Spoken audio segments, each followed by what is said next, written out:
It is my honor to be able to introduce William Albert Allard and William Kittredge. William Albert Allard is a photographer of people. He is one of the few photographers of his generation whose entire professional body of work is in color. Bill has contributed to National Geographic Society publications since 1964 as a staff, freelance, and contract photographer and writer. And over his career, he's worked on 42 articles as a photographer on a number of National Geographic books. And he's also written 8 articles for the magazine, including Rodeos Behind the Chutes, India's Untouchables, The Marais of Paris, Bollywood, and Hutterite Sojourn.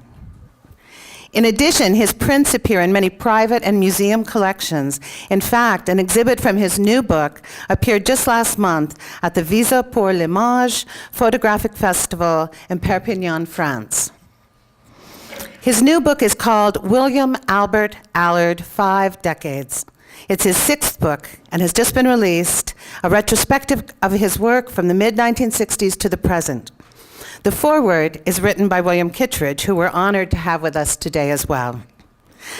Bill Kittredge's own distinguished writing career spans several decades and includes such classics of Western literature as the collected short stories of William Kittredge, The Nature of Generosity, We Are Not in This Together, Hole in the Sky, and his novel The Willow Field. As co-editor with Onyx Smith, he created Montana's landmark literary anthology, The Last Best Place. Kittredge is a Regents Professor Emeritus of English at the University of Montana, and he's a huge Bill Allard fan. Please welcome William Kittredge, who will introduce Bill Allard.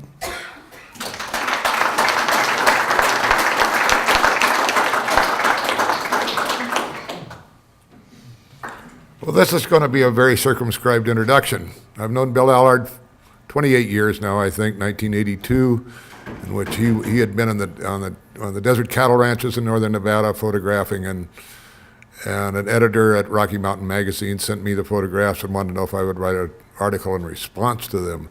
I loved him, and so I did write an article in response to him, and later on that year I saw him in Missoula. And I've known him off and on for those 28 years, and loved his work, loved his work, loved his work. And this latest book, what can I say? I think it's just a knockout, but you're going to see that for yourselves. I'm not going to say much about Bill Allard because I think he should get up, and you want to see him present his work and his life and his thoughts, and you don't want to hear about me. So anyway, here's Bill Allard. Get him, buddy.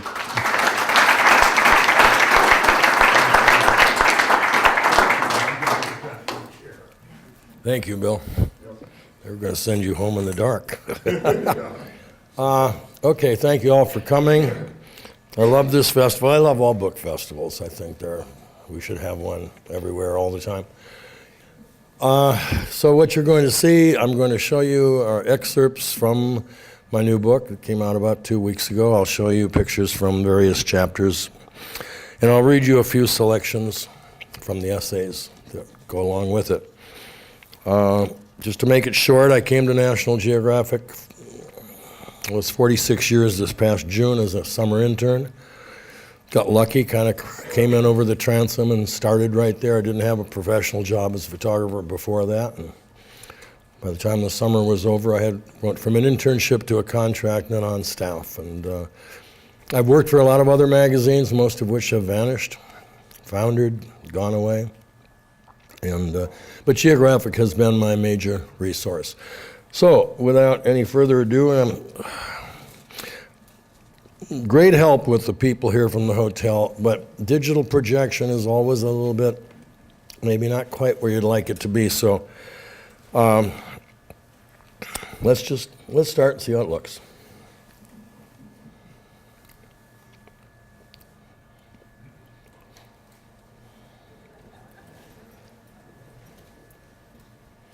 The book as you'll see the book, it starts out with a beginning kind of gallery series of images accompanied by some thoughts.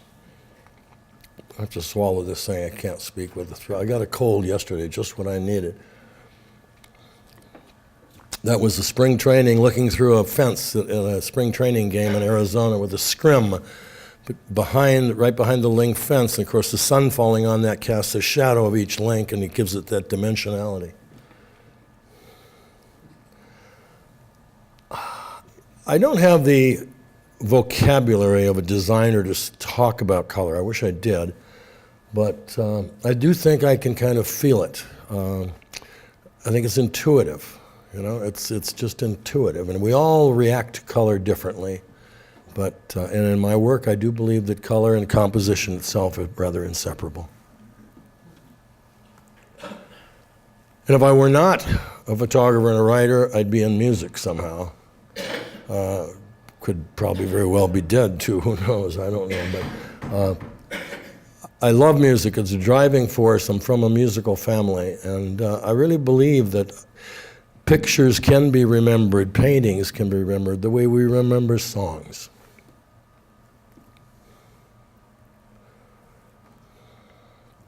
I want an image to have the harmony and economy of a well-crafted paragraph, the grace and sense of balance found within the geometry of a fine painting. I want my pictures to have intimacy.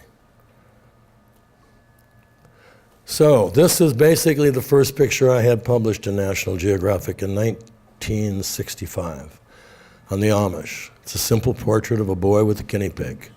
But that picture kind of put me on the map, so to speak. And the story had an intimacy to it that people were not used to seeing in the National Geographic magazine. And there are those who feel that that story kind of started the magazine to turn in a different direction.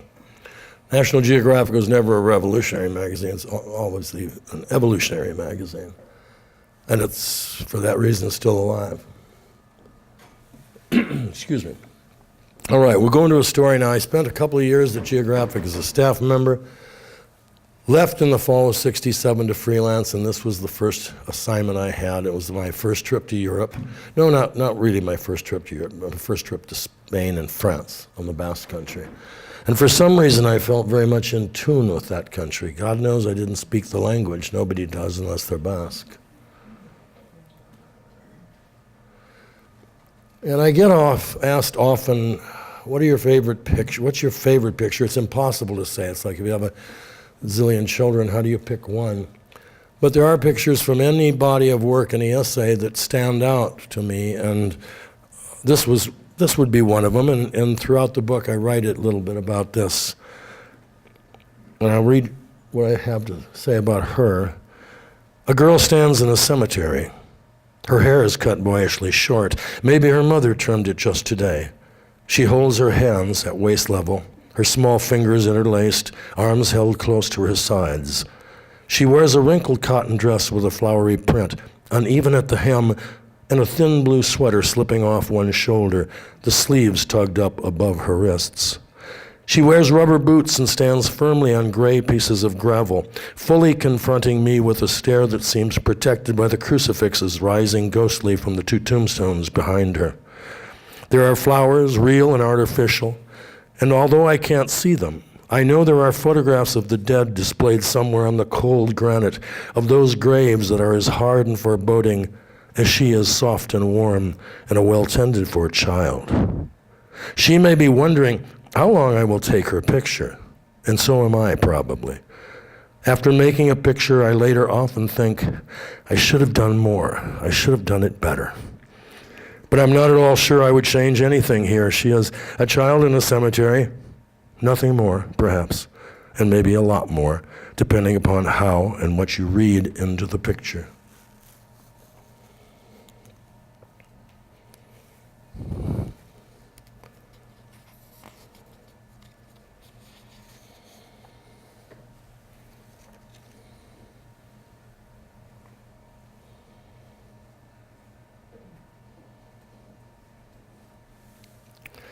A simple but elegant picture that remains as important and meaningful for me today as it was in the autumn of 1967 is the one of two children running home. I remember how soft the light was in the waning hours of that afternoon. The sun had settled below the surrounding mountains, but its dying light was reflecting off the clouds and fell in a wonderful caress upon the narrow, curving road leading to the small village of Bihorlegi. I was standing alongside the road just below a cemetery where the children sometimes played. I was looking off over a vineyard when I heard a woman's voice calling from one of the houses at the edge of the village. Moments later, I heard the patter of feet upon the road behind me, and as I turned to the sound, two small children were running and skipping past me in answer to what must have been their mother calling them home. I raised my Leica, framed them, and made two exposures. I remember feeling, that could be something special. If I got it right, that could be something special. A month or so later, when I was back in Washington, D.C. at National Geographic looking at my film, I came upon those two frames. One was blurry, useless, an utter, uninteresting failure. The other was simply wonderful. The colors were pastel. The soft, diffused light on the children on the road drew you into the center of the image, and the two girls were not running, they weren't skipping, they were weightless, floating in the air, as if forever suspended in grace and innocence. I believe that picture will always stand the test of time. Second chapter in this book is entitled Montana Stories. I want to thank a good friend of mine, Sweet Anderson, who's attended today, who told me some of these stories. I've loved Montana ever since I first came here in the late 60s. I don't know what it was, what it is, but I've always felt at home in Montana. And finally, 3 years ago, my wife and I bought a tiny house here, and we divide our time between here and Virginia. And in 1972, I was doing a story on a padlock ranch. It's based in Sheridan, Wyoming, but straddles both states. They were running cattle up in the Crow Agency, and I brought my two boys out there for a week or so. And, you know, every afternoon or every evening, after supper, we'd have a fire blazing, and everybody be sitting around telling stories, telling lies, and talking about stuff. And we always sometimes get talking about the gear cowboys wear, what they like, you know. The best cowboys I've ever known, they have good stuff. They don't make much money, but they wear a good hat, they ride a good saddle, they wear good boots. And we got talking about chaps. You know, those leggings they use that the style can depend on what part of the country you're in. If you're in north country, cold country, you'll often see the orange, or they'll see woolies. Chaps made of thick sheep wool, dyed to the color of usually white or black, or maybe the owner had a particular color. And we're sitting around a fire one afternoon or evening, and there was a veteran hand, Harold Smitty Smith. He liked to reminisce about other outfits he'd worked on and cowhands he'd known. Smitty usually had a couple of toothpicks tucked into his hat band, and as he talked, he'd work a toothpick around in his mouth, the tip of it spearing out sporadically from beneath his mustache. The cowboy I worked with on one outfit had a pair of bright orange wool chaps, Smitty recalled. Orange woolies they were. Another fella on the outfit took a liking to those chaps, decided he had to have them. Finally traded the man for him, gave him his wife and $25. He sure liked them orange chaps. Well, my oldest son laughed at that story and probably thought Smitty had made it up. Of course, my son had never seen a pair of orange woolies. I saw a pair of green ones once, and they were beautiful.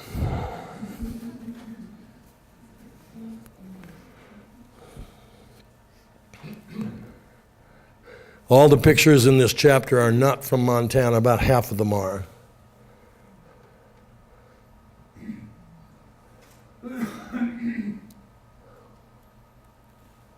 I had an editor ask me once in the early 60s or mid-60s when I was just beginning, he said, "You have an awful lot of pictures of people looking at the camera." I said, "Yeah, so?" Because I've always felt, you know, if they're not doing something infinitely more interesting, why not try to show that person? Maybe try to make a portrait that is so strong that somehow the power of that photograph can introduce that person who may be a continent removed from you or language removed, but somehow you get the feeling you know something about that person. I think the power of a photograph can do that if done well enough.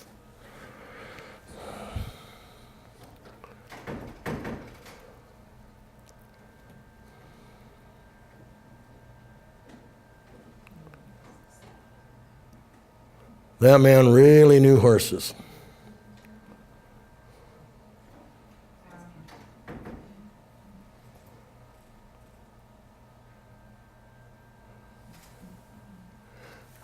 Now I'm going to read you something I should have read at the very beginning of this chapter, but it appeared in the National Geographic in this month's issue where they ran a 10-page excerpt from my new book. So this is something I'd written earlier, and I slightly shaped it differently to fit the page here, but I was in Montana in 1969 working on a Hutterite colony. I was out riding one day with a young boy. "Do you ever feel like going away?" I asked. It was a summer day in 1969. There had been no rain for weeks. The 17-year-old boy from a Hutterite religious community in Stanford, Montana said, "You can tell it's really dry when a single rider can kick up a dust trail." We stopped with our horses at a stream. The water was cool and tasted of the earth. We drank carelessly, splashing our faces until our shirt fronts hung wet. "You know, do you ever feel like leaving the colony?" "No," the boy said. "It must be a pretty rough life on the outside, all alone, trying to make a living, don't you think?" We let the horses drink and then rode on. "Yes," I told him, "it can be all of that. Since that innocent exchange, I've spent much of my life traveling the world. I've seen a lot of wonderful places. But it was the American West that never left me. It kept drawing me back. Raised in Minneapolis, I didn't get my first look at the West until the mid-1960s, while on the first assignment for National Geographic magazines. I can still remember one early morning in Wyoming, and the first light on high mountain meadows, the wisps of clouds within my reach. That look demanded another and another, until I found myself seeking any excuse, any story idea that would lead me back from the east where I'd moved to that grand expanse. Now I live half the year in western Montana. I once knew an old Montana cowhand, now dead, who used to muse about times when the country was more open, with fewer fences and gates to slow a man down, restrictions in the land of the free. I suppose we all feel more restricted today. There seem to be gates in our lives that we never get open. But if we're lucky, we have a place special to us. Even though it may change with time, if we love it deeply enough, there is a part of it within us to the end. And that's how I feel about the West.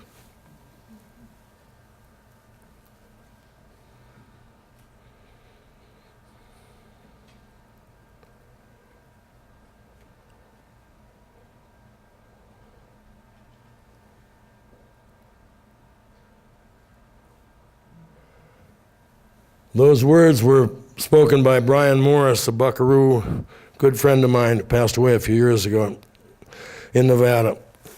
We were getting ready to go out on a cattle drive, and I loved that quote when I asked him, "You're going to be replaced by a machine?" He said, "Bill, they just ain't come up with nothing yet, taking much abuse as a cowboy." That's Stan Kendall, and he has what I call that leaving look. And he did so the next morning. That's the one thing I always admired about cowboying, is you really want to, you pack up your bedroll and your outfit and you leave. A lot of us like to think we can do that. Most of us really can't.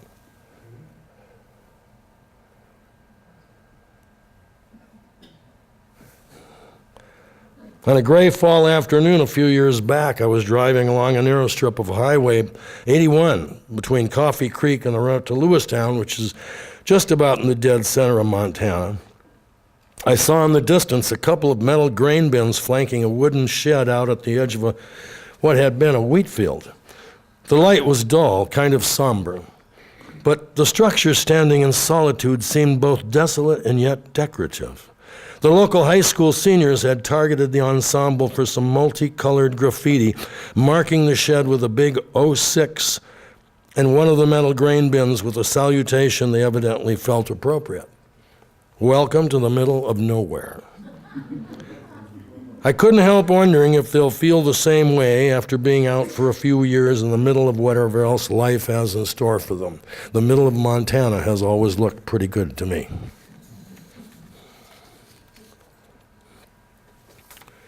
Peru I did for the first time in 1981. It was a major story. Let me take my watch off so I watch my time here. Changed my life in a lot of ways. Cost me my job and others. We'll get to some of that, but not all of that. Anyway, it was and probably still is one of the most singular, visually stimulating experiences I've ever had as a photographer. I mean, if I'm on assignment, I'm working 7 days a week anyway. But if I were conscious in Peru, I was just taking pictures. And I was shooting the lights out. I mean, even my mistakes, my failures were interesting, and that's what I pray for. Not just another goddamn boring picture. Why did I take that? Why the expletive did I take that, you know? But if the failures are interesting, you know there's something going on up here or in here. And that was cool. As soon as I got there was an earthquake. So I spent some time on that. Hooked a ride on a military helicopter up to this roadless village where 6 people had died. Peru is a tough, harsh country. I say is. I haven't been there for a while. It was then, and I'm sure in most places in the Sierra it still is.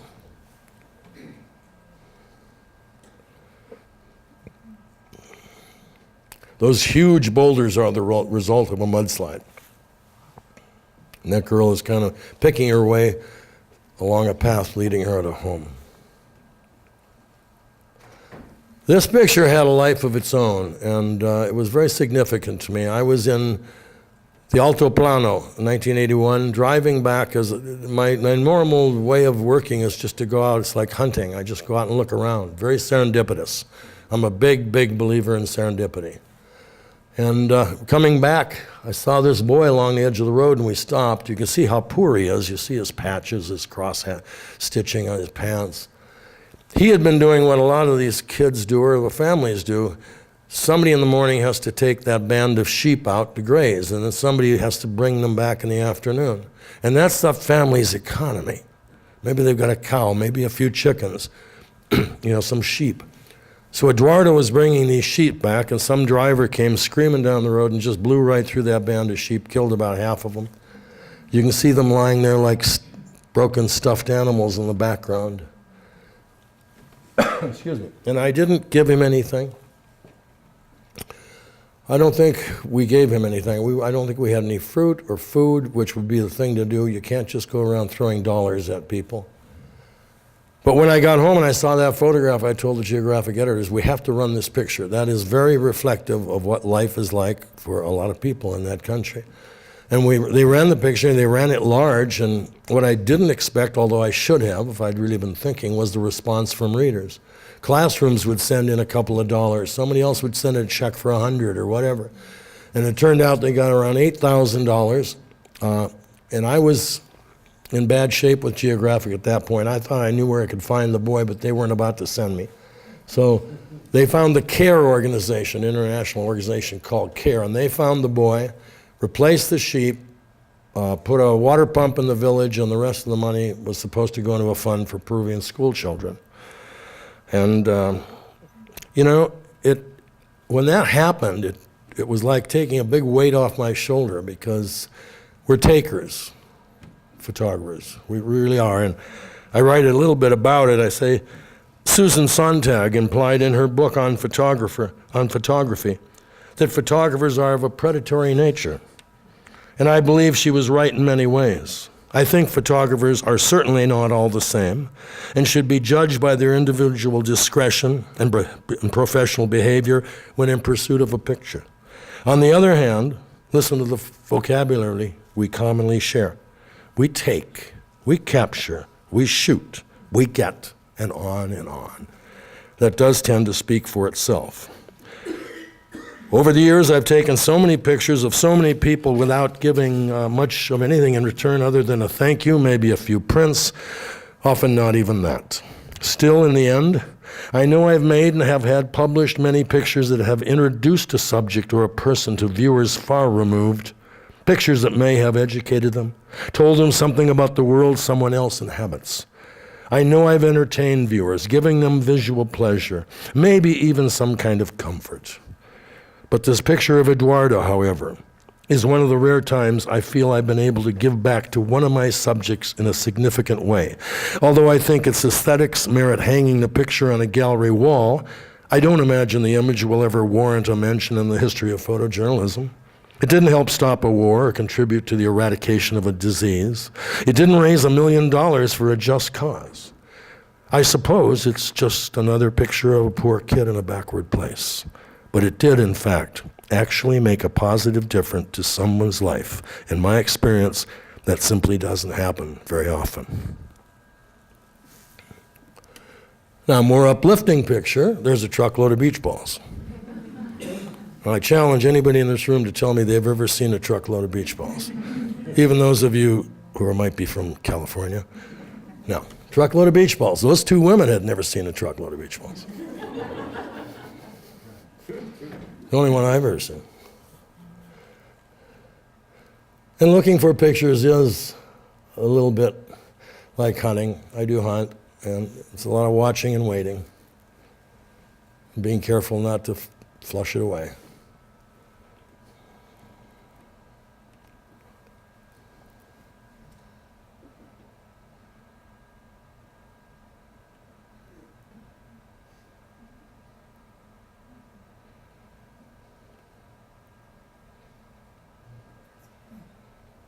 Very simple picture, a woman bending over stacks of salted fish. You know, good photography is like good writing. You cut away and cut away and cut away, the old Hemingway-esque thing. Get rid of what you don't need. What you take out is perhaps more important than what you leave in. It's the same with photography. Some very, very common parallels. And the gesture. That little gesture of that matador in the middle looking at that frayed edge of the man's cape is what is key to that photograph.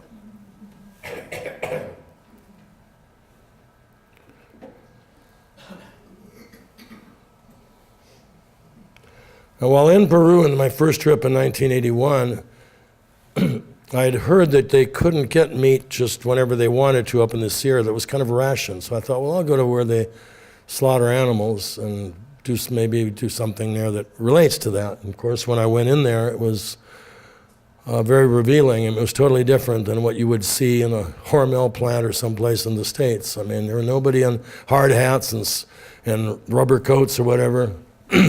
Kids were running around playing barefoot. It was pretty extreme.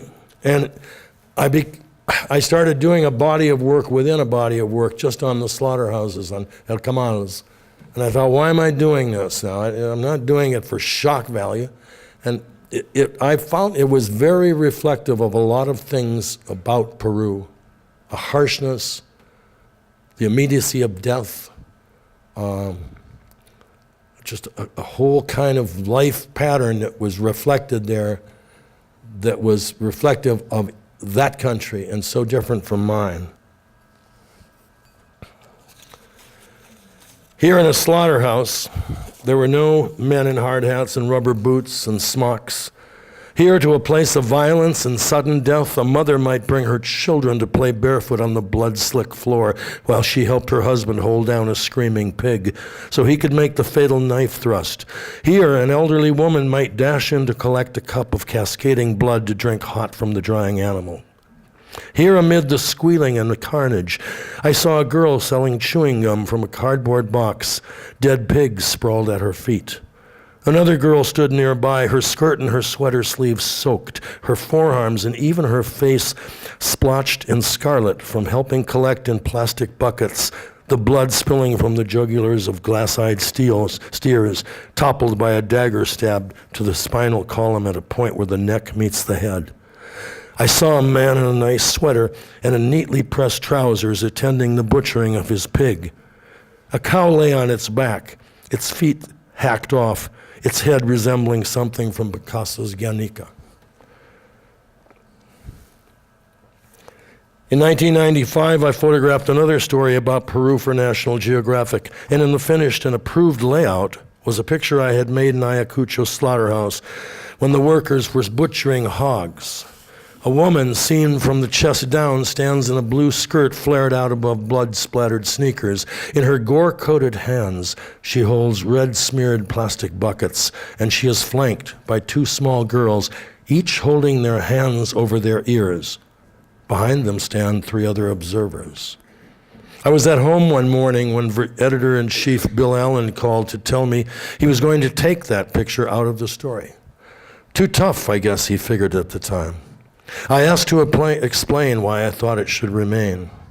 The reason the children are holding their hands over their ears is because the pigs are screaming as they are being wrestled to the ground and bled to death, I said.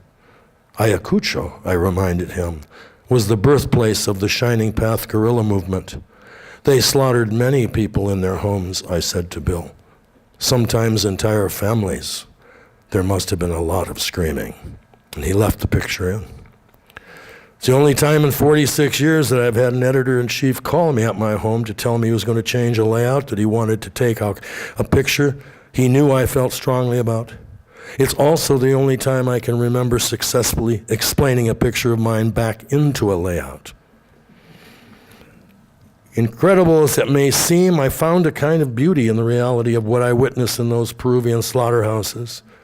One would naturally want to question what I consider beauty, but I believe beauty can sometimes be found in dire conditions. Look at the work of Goya. Look at the elegance within the black and white photographs of Sebastião Salgado or James Nockway. In 1968, while I was looking for freelance work, Dick Pollard, the director of photography at Life magazine, commented after I'd shown him a portfolio of my color prints that you can't photograph war in color. Although I wasn't looking to do so, I left his office thinking, why can't war be photographed in color?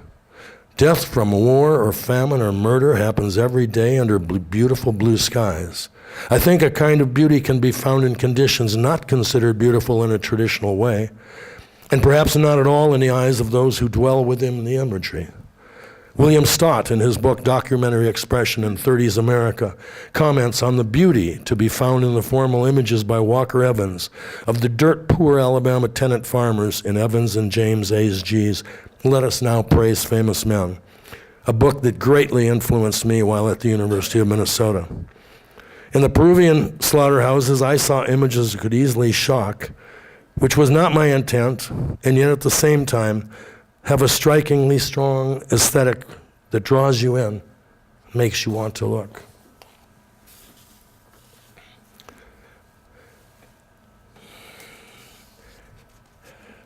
I'd been in Peru in 1981 in this place called Chincheros and made some pictures under an archway with some interesting shadows.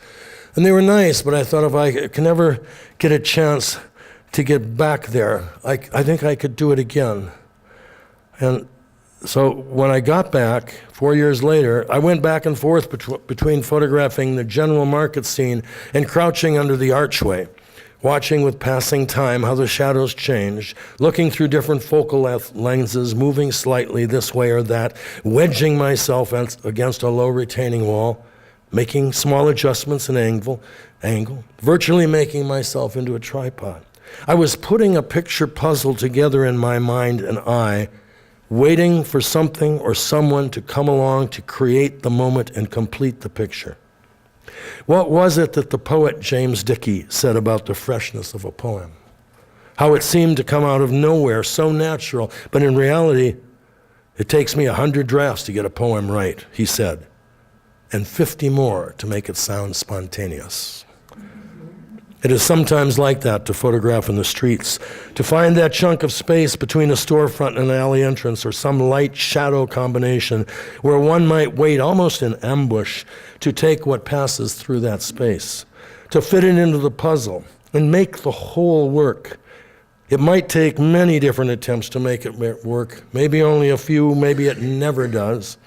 But the hope is always to find the best way to make it happen, which is simply to wait and watch. Henri Cartier-Bresson's earliest work was like that. The man leaping a puddle, the individual form crossing through a maze of spatial relationships in what appears to be the perfect placement. How many ambushes took place in Cartier-Bresson's eyes before that perfection was obtained? How many attempts to capture spontaneity? I hope and look for that one image, totally balanced, complete within itself, perfection framed in a single moment. Well, perhaps not perfection, but the best it can be until I try again to do it even better.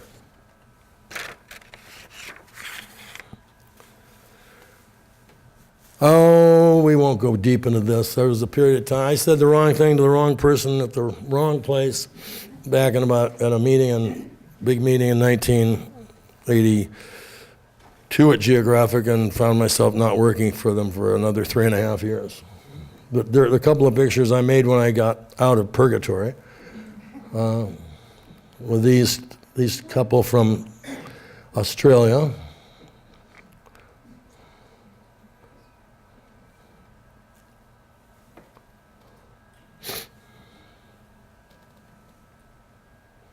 Again, remember what I said about the gesture, the importance of a gesture. I made 2 or 3 frames of these women. They're Aborigines. They don't like their picture taken, so I only made 2 or 3. And in the one, the difference is that raised little finger. So now we go into France and Paris. Paris is my favorite city in the world. And, I often wonder, are Parisian women just that more interestingly attractive than any place around the world? Or is it my imagination? I don't know.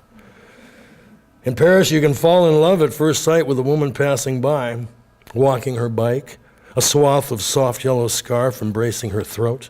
You don't know her, you've never seen her face before, and most likely you'll never see her again, but you simply fall in love with her Parisian beauty. Of course, we live in a world of heartbreaking illusions, and there is always present the possibility of the greatest, most devastating Parisian illusion. Seeing someone on the street that appears to be unmistakably French, more than that actually, totally Parisian, with that indefinable flair and style, that touch of something in her dress and manner and her look, and then discovering she's from Omaha and sounds like it. The anguish of reality, it does happen.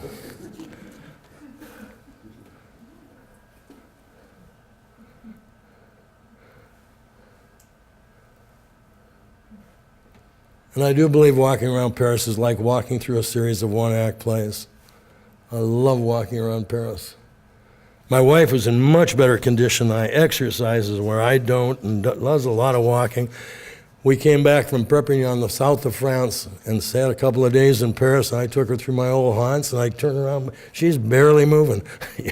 I said, this is the way I work all the time. Yeah. But Paris puts a little more spring back in my step, I think.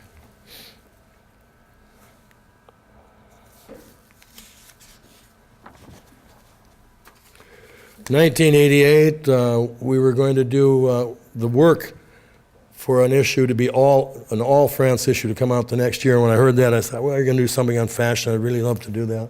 It's a crazy world. I loved it. It's just like a rage of beauty.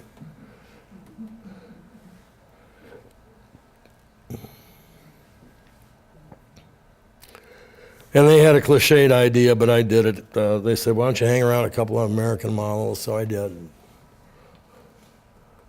I like it. She's getting a facial, and she has that kind of prayerful attitude.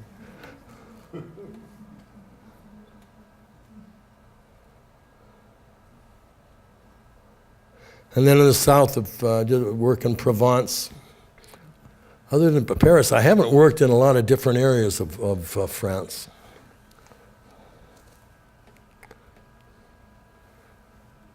That's Mount Saint-Victoire, which was a favorite subject of Cézanne. And that a forest fire had come through, and that's why that tree is so charred like that and twisted and torched. I always try to find a hotel room where I can make a picture last thing at night or first thing in the morning. This was my hotel looking over Place du Forum in Arles.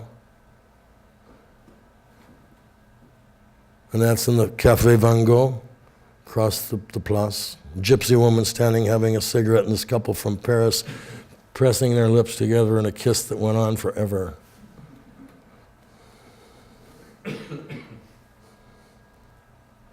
Then in 2002, I did a story in La Marais neighborhood of Paris. In very interesting neighborhood. It's been the center of the Jewish quarter for centuries. It's been the heart of the gay community for a long time. A lot of creative people, a lot of pricey places. But it's the kind of story I love, where I just get up in the morning, I walk out of my hotel room and into my story. Again, serendipity is where it's at. And that's one thing that National Geographic, I must say, has offered over the years that no other magazine has offered, and that's time. Time that there's no replacement for time. Go to the same cafe, go to the same bar. You know, it's as important for the subject to get to know me as it is for me to know the subject. Someone asked me in an interview the other morning, well, what about acceptance? Well, there's no easy answer for acceptance. You know, you prepare to get rejected. If you have a low rejection threshold, you better not be a photographer. You know. On the other hand, it's not theatrical, but somehow you have to project, I'm not here to make you look foolish. You know.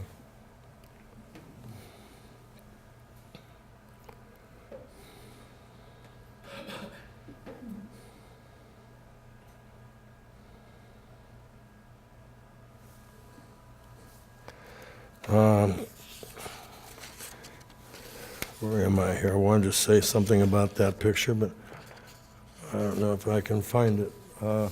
On tango nights, this is a place called the Bistro Latin, an upstairs dance hall on Rue du Temple. A kind of nondescript place with no exceptional atmosphere, Bistro Latin became more essentially alive on nights of tango dancing when the lights would come down a little, or maybe it just seemed that way. When the floor filled with dancers, bending and swirling, couples were joined at their torsos. A woman's calf muscle became taut but graceful as she raised a leg and pivoted her body in response to her partner's lead. The air in the hall was close and warm. Perspiration glistened on a dancer's neck, where stray strands from her upswept hair lay dark and damp. Again, from my hotel room, with the coincidence of that passerby with the red umbrella that echoes that one red window in the back.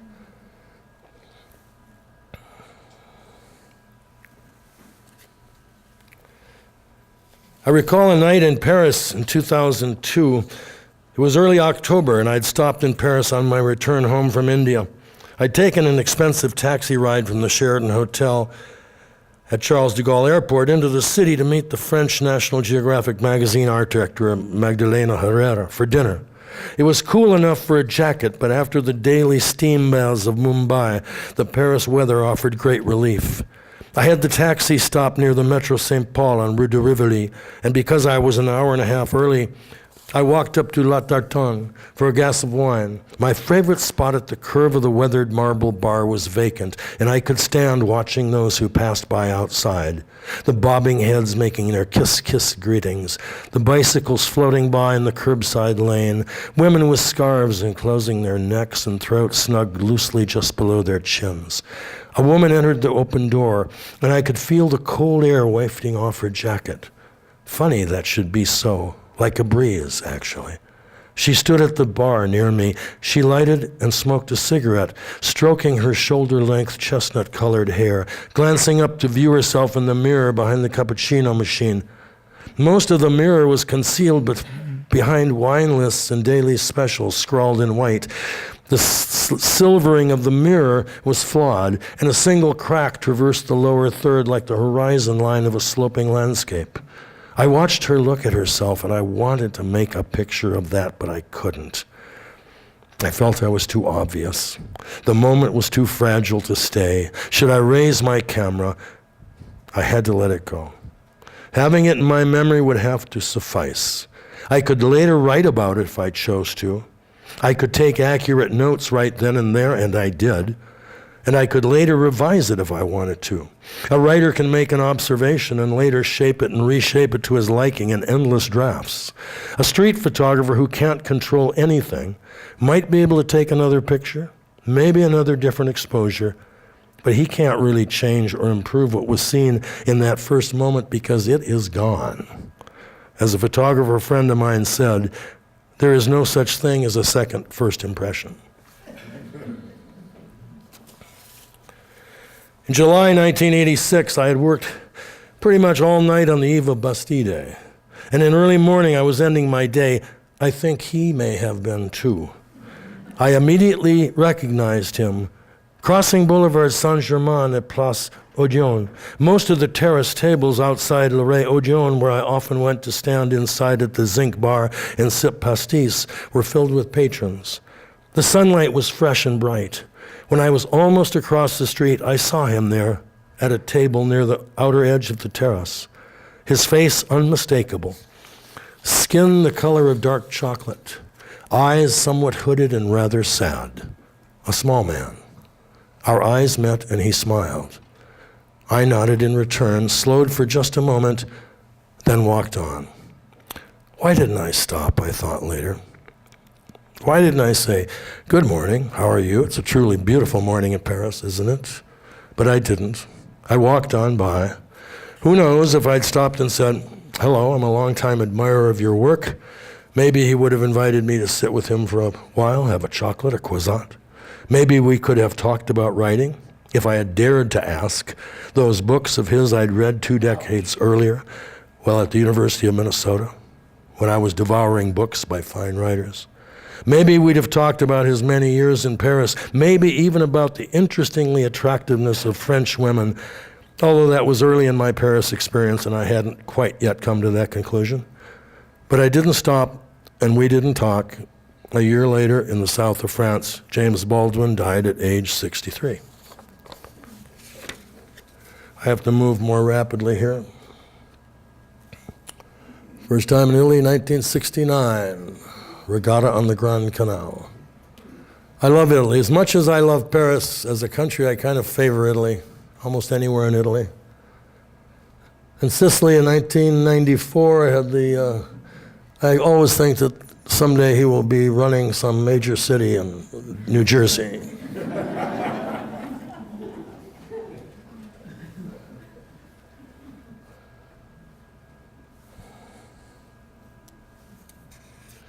The juxtaposition of those two is interesting. When that man was her age, no girl would have been dressed like that.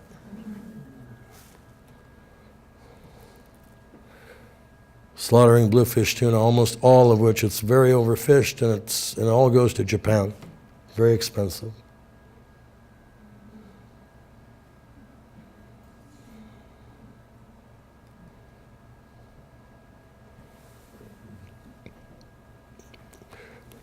They have tremendous Easter celebrations in Sicily.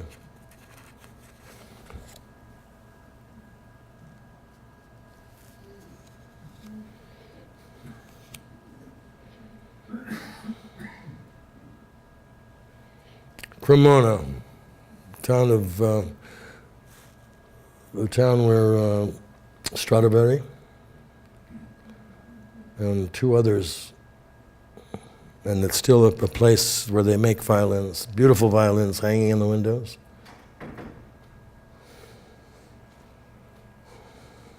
Ferrara, where everybody rides bicycles, beautiful.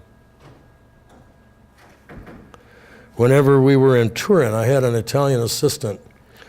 This is in Turin, whenever we were in Turin, my assistant and I would daily check out the coffee shops and parks, crossing the piazzas, in and out of the cafes, looking for pictures. I'd drink cold beer and eat salted almonds and warm hazelnuts at the bar at the Hotel Turin across from the railway station, while listening to CDs they'd play. With luck, I'd hear some Paolo Conti songs. Without it, maybe a plain, emotionless version of Somewhere Over the Rainbow played by a Bobby Hackett-like cornet player backed with a thick layer of strings that poured out like syrup. But one afternoon, my Italian assistant, Marissa, was chewing on the cuticles of her fingers and listening to the English lyrics of a pop song, but she couldn't catch them well. I can't remember now who the singer was, but Marissa didn't understand the lyrics. What did she say, she asked me as the song played. What did she just say? I think she said, I hate you, I answered. Oh, Marissa said, it's a love song.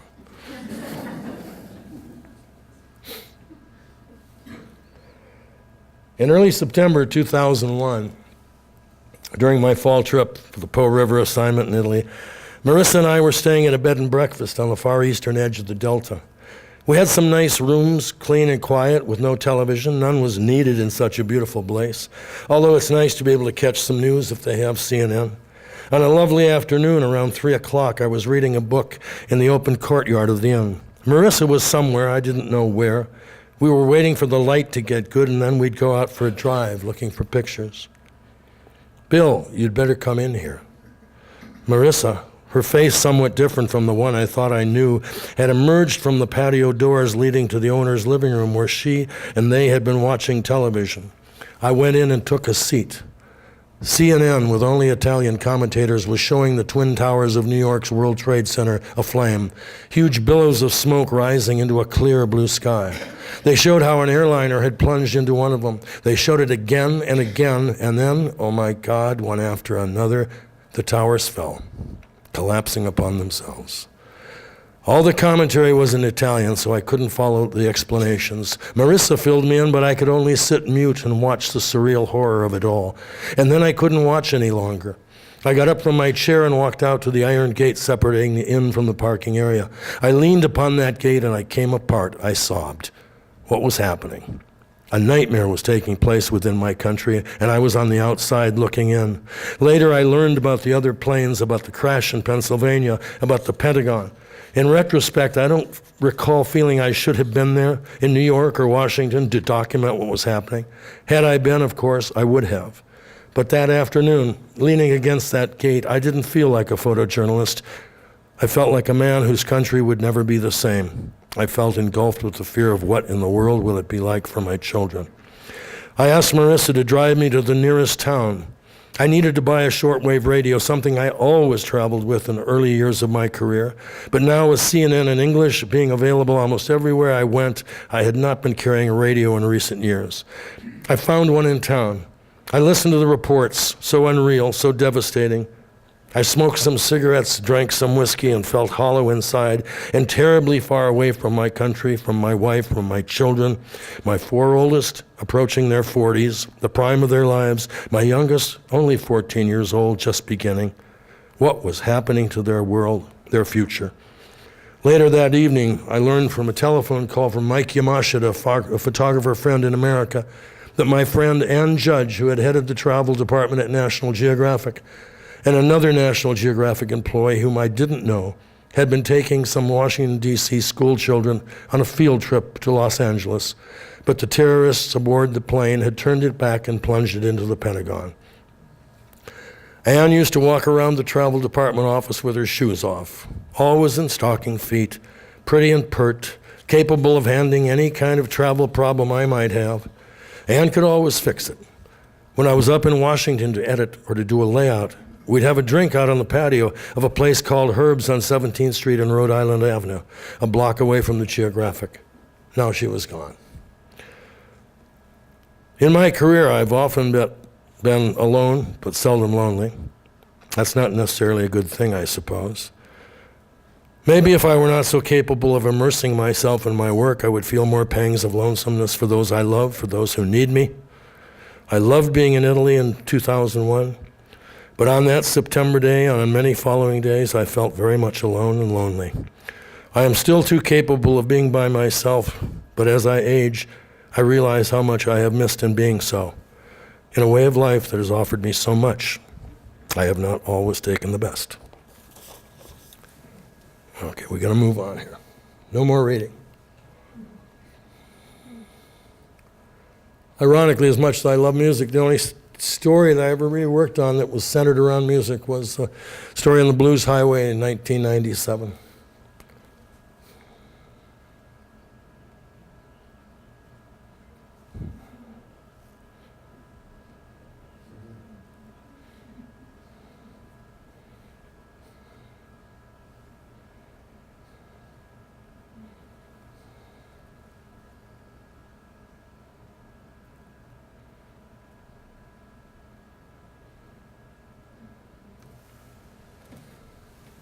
It's the first time I ever saw Junior Wells, and he was a piece of work. And I was going to do something with him, and I couldn't at the time, and the next thing I knew, he was sick, and then he died, and I came to photograph his funeral. He was a hat man, as am I. Wait. Okay, quickly, we're just going to charge through this. India's Untouchables in 2002 was a privilege to work on a story of that importance.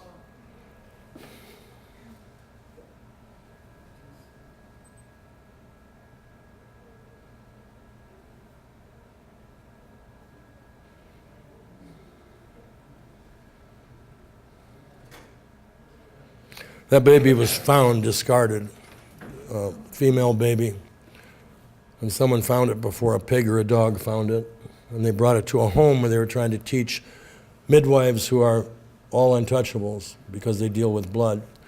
They're trying to teach them that it's wrong to kill female babies because a midwife may be paid more to dispose of a female baby than to deliver one. And the picture before, these men had acid thrown on them by people who felt they had taken a couple of fish out of an upper class caste pond. This man was beaten severely and didn't get hospitalization. Gangrene set in, lost his legs. Some upper caste man took pity on him and let him hide in his farm. He's kind of under that shelf, almost like you'd put a disposal can. And that man cleans out sewers. His father did, his father's father did, and all his generations will clean out sewers. And then go look for a place where they'll let him hose himself off.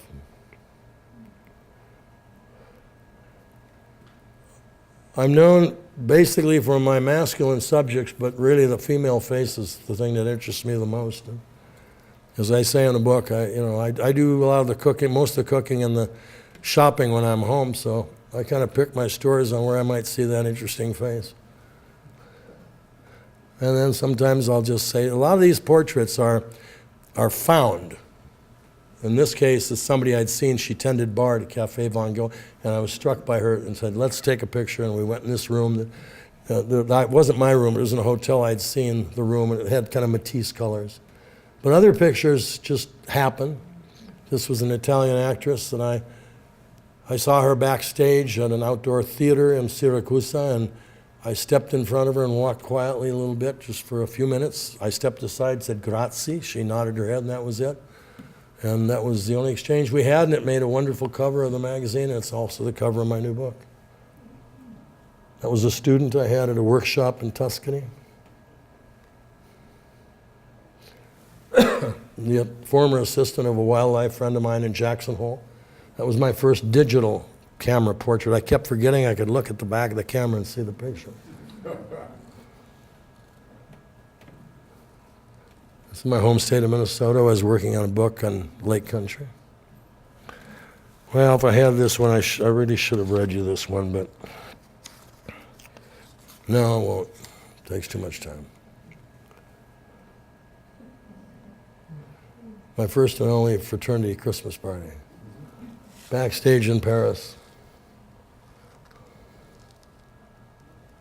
This little girl had malaria. I think it was the 12th time in the year and a half they'd been on the frontier there in Rondônia. And she had these little marks on her hand because she was due to take a test that day. And that picture is, again,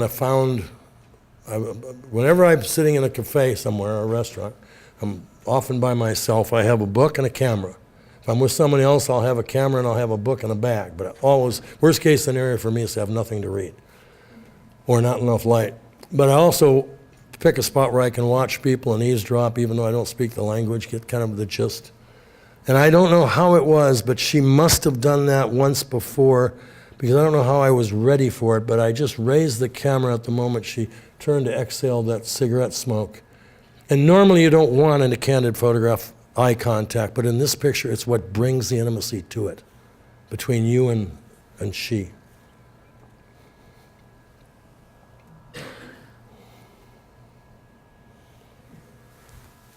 Excuse me. But she just assumed that rather elegant pose without any direction by my part. And as I say, I'm always looking for pictures, and sometimes maybe I'll see somebody, I'll come in Missoula, and I'll say, you know, I've got this project that's going on, color pictures, what I think interesting faces. And I usually say, Google me, or if I have my card, give me my card and say, you know, if you're interested, get back to me. Sometimes I go away and I think, damn, I should at least ask her name, you know. But leave it all up to her. And I was in the shack one morning when one of those mornings I wasn't at the Hobnob. I was eating breakfast at the shack and saw this interesting blonde with tattoos sitting with a guy who turned out to be her father. And I did that with her. I said, you know, think about it. And she called me and I said, well, maybe we'll make a picture. And in time to get in the book. And there it is. That's Indigo. She used to be pastry chef at Bernice's Bakery. Okay, we'll quickly go through my Hutterite pictures, which I wouldn't, if I had an hour, I still wouldn't read to you from it because it's very personal, and I find I just can't cut it for a live audience to read from that story. It involved the death of my oldest child while I was in Montana, and I just find it, I get into it and I just can't make it.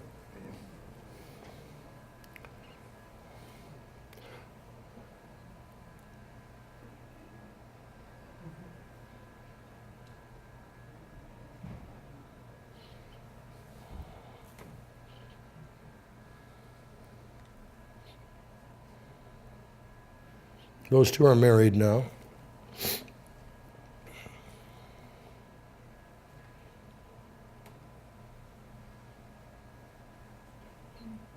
Some of these people are like second family to me. I've known them since 1969. That picture was made the afternoon my son died in Minneapolis.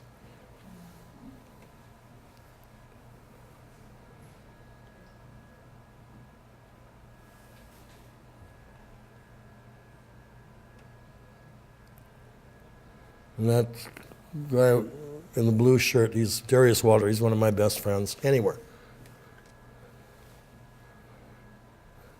And I love that little accent of those red tops of her socks. That's vital to that picture.